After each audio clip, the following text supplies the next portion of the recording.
Hey everyone, welcome back to our channel. If you're dealing with the frustrating E63 error code on your Frigidaire dryer, you're in the right place.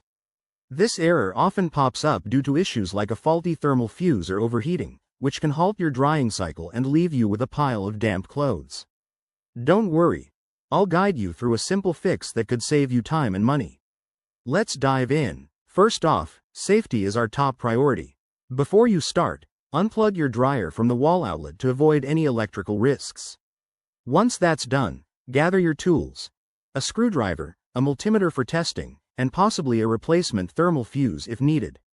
Now, let's get to the fix. Start by accessing the dryer's internal components. Turn off the dryer and remove the back panel by unscrewing it carefully. Take your time to avoid damaging any wires or parts. Next, locate the thermal fuse, which is usually near the heating element. Use your multimeter to check for continuity. If it doesn't read properly, the fuse is likely blown and needs replacement.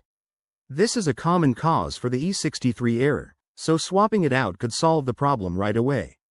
While you're inside, inspect the heating element for any visible damage, like burns or breaks.